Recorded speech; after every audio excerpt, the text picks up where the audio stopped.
کیا آپ جانتے ہیں کہ ایک وقت تھا جب پاکستان ایک انڈسٹریل پاور ہاؤس تھا۔ 1960s میں ہماری اکانومی ایشیا کے سب سے تیز بڑھتی ہوئی اکانومی تھی۔ فیکٹریز دن رات چالو رہتی تھیں، ایکسپورٹ ریکارڈ توڑ رہے تھے۔ امریکہ، یورپ اور مڈل ایسٹ تک ہماری ٹیکسٹائل، اسٹیل اور کیمیکل ایکسپورٹ ہوتی تھیں۔ لیکن آج وہی فیکٹریز بند ہیں، مزدور بے روزگار ہیں اور ملک انڈسٹریل کرائسس کا شکار ہے۔ آخر ایسا کیا ہوا؟ کہاں غلطیاں ہوئیں؟ اور سب سے بڑا سوال، کیا پاکستان اپنا انڈسٹریل مقام دوبارہ حاصل کر سکتا ہے؟ یہ کہانی صرف ماضی کی نہیں، آنے والی نسل کا مستقبل ہے۔ چلیے یہ سفر شروع کرتے ہیں۔ کبھی سوچا ہے اگر ہم 1960s کے پاکستان میں واپس چلیں تو ہم کیا دیکھیں گے؟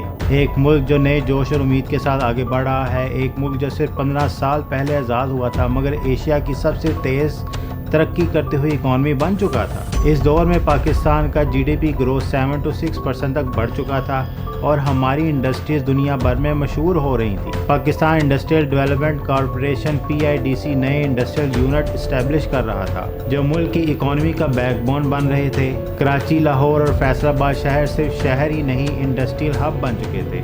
کراچی کے لانڈی اور کرنگی انڈسٹریل ایریا فیکٹریز سے بھر چکے تھے۔ فیصل آباد جو آج مانچسٹر آف پاکستان کہلاتا ہے، اس وقت ٹیکسٹائل اور فیبرک مینوفیکچرنگ کا مرکز تھا۔ آدم جی جوٹ ملز دنیا کی سب سے بڑی جوٹ ملز میں سے ایک تھی جو یورپ اور مڈل ایسٹ تک ایکسپورٹ کر رہی تھی۔ کالونی ٹیکسٹائل ملز اور فیصل آباد کے ٹیکسٹائل زون نئے کپڑے اور فیبرک تیار کر رہے تھے جو ایشیا کی مارکیٹ کی ڈیمانڈ میں تھے۔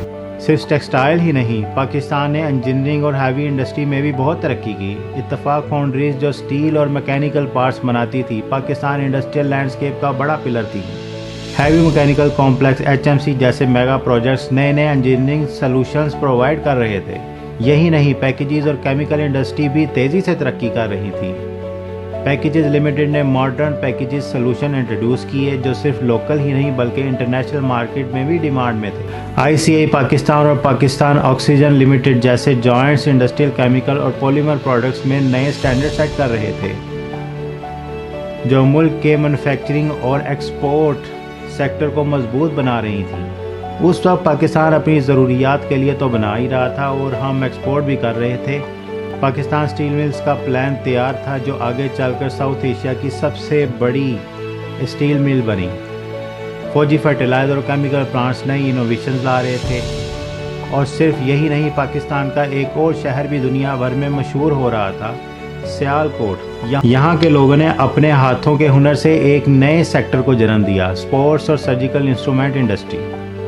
ٹیلون اسپورٹس اور CA اسپورٹس دنیا کے کرکٹرز کے بیٹس بنانے لگے، سرجیکل انسٹرومنٹ کا ایکسپورٹ بڑھنے لگا اور آج بھی سیالکوٹ دنیا کے ٹاپ سپلائرز میں سے ایک ہے۔ 1960s کا پاکستان ایک امید کا منظر تھا، ایک ایسا ملک جو نئی انڈسٹریز لگا رہا تھا، نئے ایکسپورٹ مارکیٹ ڈھونڈ رہا تھا، نئی ٹیکنالوجی کو اپنا رہا تھا۔ یہ دور وہ تھا جب پاکستان کو دنیا بھر کے ایکسپرٹ ایشیا کا انڈسٹریل ماڈل کہہ رہے تھے۔ مگر افسوس، یہ ترقی زیادہ دیر قائم نہ رہ سکی۔ یہ چمکتی ہوئی انڈسٹری دھیرے دھیرے اندھیرے میں ڈوبنے لگی۔ نیشنلائزیشن، کرپشن اور غلط پالیسیوں نے اس روشن مستقبل کو ایک عجیب سی بے چینی میں بدل دیا۔ پر سوال یہ ہے کہ آخر ایسا کیا ہوا کہ پاکستان کا انڈسٹریل سیکٹر جو ایک وقت ساؤتھ کوریا اور ملیشیا سے آگے تھا، آج پیچھے رہ گیا؟ آگے چل کر ہم یہ دیکھیں گے کہ کس طرح نیشنلائزیشن، انرجی کرائسس اور اکنامک انسٹیبلٹی نے اس اٹھتی ہوئی اکانومی کو نیچے گرا دیا۔ 1971 کی جنگ کے بعد نیا پاکستان بنا، لیکن انڈسٹریل سیکٹر کے لیے نئی مشکلات شروع ہو گئی۔ ذوالفقار علی بھٹو کی حکومت نے ایک بڑا فیصلہ کیا، نیشنلائزیشن۔ انڈسٹریز کو پرائیویٹ سیکٹر سے لے کر گورنمنٹ کنٹرول میں دے دیا گیا۔ یہ فیصلہ سوشلسٹ پالیسی کا حصہ تھا لیکن اس کا اثر تباہی کا سگنل تھا۔ آخر نیشنلائزیشن سے گورنمنٹ کیا کرنا چاہتی تھی؟ نمبر 1، سوشلسٹ پالیسی جس کا مقصد ویلتھ کو برابر بانٹنا تھا اور امیر اور غریب کے درمیان فرق کو کم کرنا تھا۔ ساتھ ہی گورنمنٹ چاہتی تھی کہ انڈسٹری پر کنٹرول ہو تاکہ پروفٹ کو عوام کے فائدے میں استعمال کیا جا سکے، اور پرائیویٹ سیکٹر میں کرپشن اور مونوپولی کو ختم کرنا بھی ایک مقصد تھا۔ یہ تینوں موٹیو سننے میں تو بہت اچھے لگتے ہیں، لیکن نیشنلائزیشن سے کیا ہوا؟ نیشنلائزیشن کے نتیجے میں Habib bank limited, united bank limited, Muslim commercial bank اور الائڈ بینک جیسے پرائیویٹ بینک بھی گورنمنٹ کے کنٹرول میں آ گئی۔ یہ وہ بینک تھے جو بزنس مین اور انڈسٹری کو ڈائریکٹ لون اور فائنینشیل سپورٹ دیتے تھے۔ جب یہ حکومتی کنٹرول میں آئے تو ان ایفیشنسیز بڑھنے لگی اور پرائیویٹ سیکٹر کی فائنانسنگ مشکل ہو گئی۔ انڈسٹریز کا حال بھی کچھ ایسا ہی تھا۔ آدم جی انڈسٹریز جو پاکستان کے سب سے بڑی ٹیکسٹائل اور جیوٹ مل چلاتی تھی، گورنمنٹ نے ٹیک اوور کر لی۔ پھر رزلٹ کیا نکلا؟ رزلٹ وہی نکلنا تھا، پروڈکشن سلو ہو گئی اور آخرکار یہ ملز بنگلہ دیش شفٹ ہو گئیں۔ پیکیجز لمیٹڈ جو کہ پیپر اور پیکیجنگ انڈسٹری کا پائنیئر تھا، وہ بھی نیشنلائزیشن سے متاثر ہوا۔ صرف یہی نہیں، اتفاق گروپ اور سٹیل مل جیسی انجینئرنگ سیکٹر کا ایک بڑا نام تھا، اس پر بھی گورنمنٹ کنٹرول آ گیا۔ یہ وہی اتفاق گروپ تھا جو آگے چل کر نواز شریف کی فیملی کے ساتھ ایسوسیٹ کیا گیا۔ گورنمنٹ کنٹرول آنے کے بعد ان ایفیشنسیز بڑھ گئیں، انڈسٹری کا گروتھ رک گیا۔ کرم سیرامکس، داؤد گروپ اور کالونی ٹیکسٹائل مل جیسے انڈسٹری جائنٹس بھی یا تو بند ہو گئے یا پھر پرفارمنس ڈراسٹیکلی گر گئی۔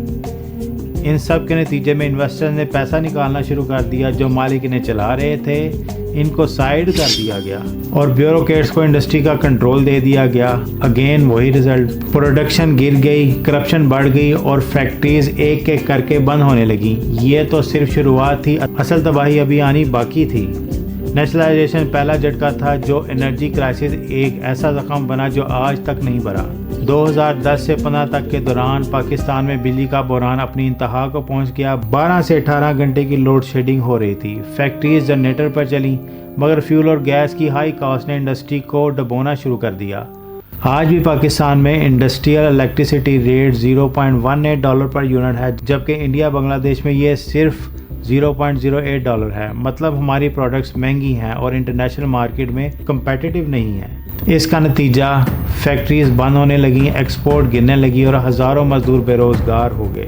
لیکن صرف بجلی کا مسئلہ ہی نہیں تھا، پاکستان کا انفراسٹرکچر بھی انڈسٹریل گروتھ کے لیے ایک بیریئر بن گیا۔ اب حالات یہ ہیں کہ کراچی پورٹ کنجسٹڈ ہے، سڑکیں ٹوٹی ہوئی ہیں اور لاجسٹکس کا سسٹم آؤٹ ڈیٹڈ ہے۔ یہ سب مل کر کاسٹ آف ڈوئنگ بزنس کو بڑھا دیتے ہیں۔